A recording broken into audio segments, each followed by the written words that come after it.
Hello and welcome to this edition of Eye on Africa here on France 24. I'm Jean-Emile Jameen. Coming up on the show, Niger's President Mohamed Bazoum vows democracy will prevail while mutinous soldiers detain him and declare a coup. We bring the latest reaction from Africa and abroad after another turbulent day in Niamey. Then hundreds of migrants are stuck in limbo on Tunisia's border with Libya, struggling for resources and without any form of aid. This as Tunisia's government says 900 migrants have drowned off the country's coast this year. And Nigeria's Super Falcons put wage disputes aside as they produce the shock of the Women's World Cup so far, stunning hosts Australia 3-2 in Brisbane. Thanks for joining us here on Eye on Africa. Well, as unrest grows in the capital of Niger, the head of the country's armed forces has declared his support for the leaders of the coup, a move that could further destabilize the situation. More riots, meanwhile, broke out in the capital, Niamey, on Thursday, with coup supporters looting and setting fire to the party headquarters of President Mohamed Bazoum. The African Union, though, say they've spoken to Bazoum, who says he's fine, with Niger's leader promising democracy will prevail from his detention. Catherine Viette has the latest. Cars burn in Niamey while demonstrators loot buildings near the ruling party's headquarters as violence breaks out in the capital. Earlier, the head of Niger's armed forces said the military is supporting the coup plotters who've detained President Mohamed Bazoum since Wednesday. The military command also states that our country is still plagued by the insecurity imposed by armed terrorist groups and other organized crime groups. Consequently, all the defense and security forces are reminded to remain focused on their mission. Hundreds of people then gathered in front of the National Assembly to show their support for the coup. We've always believed in the army despite the fact that they've created every condition to destabilize it. Today, we believe that the army, by taking power, will create the conditions for the army to regain its former values. Others celebrated the ousting of President Bazoum, whom they consider too cozy with France, the country's former colonial power, and a key partner in the fight against jihadists in the Sahel. We think that what is necessary today is to have a win-win partner, not a partner where it's only the West that profits. As they consolidate their power, the coup leaders announced that all institutions were being suspended, land and air borders were closed, and a curfew from 10 p.m. to 5 a.m. has been put in place. Well, to help us understand what the situation means for the region at large, we're joined now by Nathaniel Powell, West Africa analyst at Oxford Analytica. Nathaniel, thanks so much for joining us. Obviously, there's another development now in terms of the fact that the country's armed forces, elements of them say they are now in support of the coup leaders. How does this play out now in terms of the security of the region? Well, there's several ways it could go.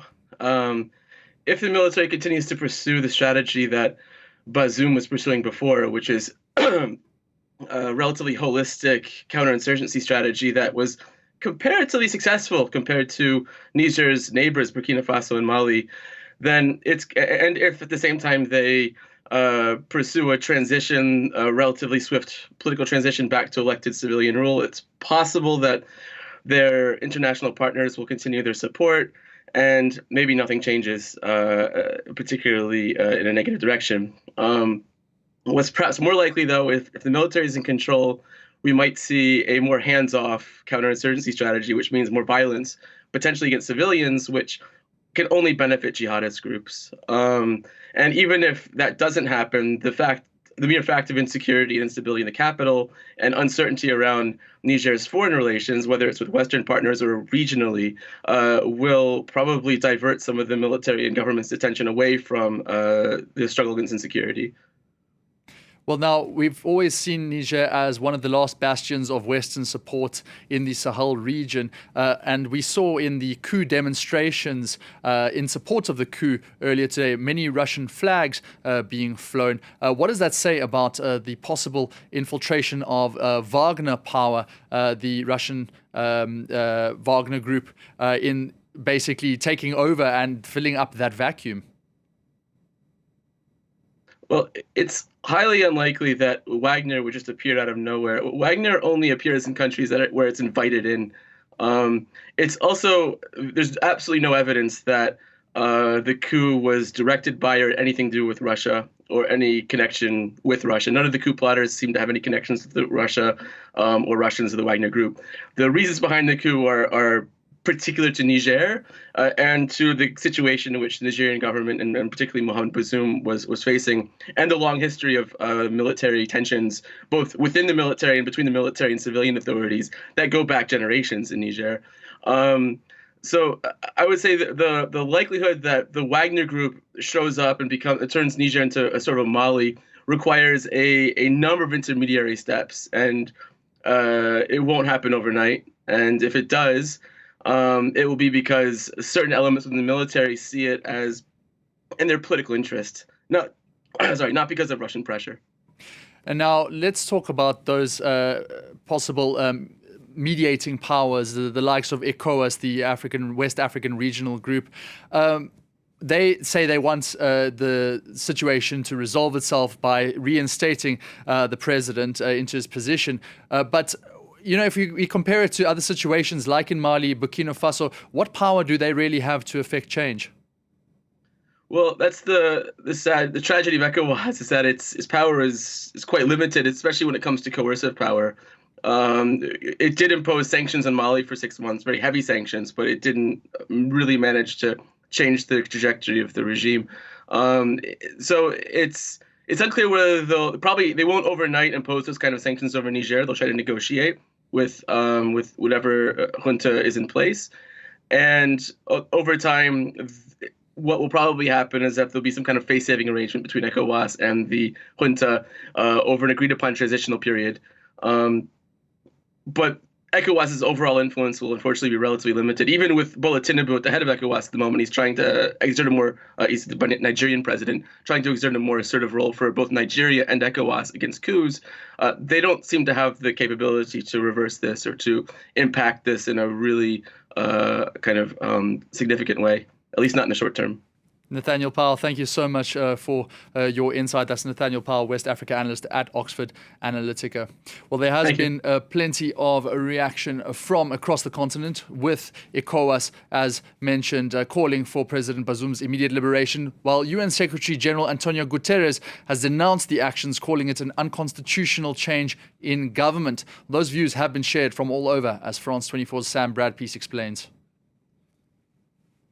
The international response to this attempted coup in Niger has been one of broad condemnation.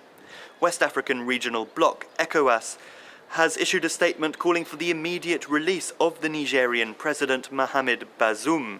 It's understood that Patrice Talon, the president of Benin, is currently leading a mediation mission on behalf of ECOWAS alongside envoys from Nigeria in a bid to restore constitutional order. The African Union, meanwhile, has called on the so-called felon soldiers to return to their barracks. And here in Senegal, the President Macky Sall described recent events in Niger as wholly unacceptable.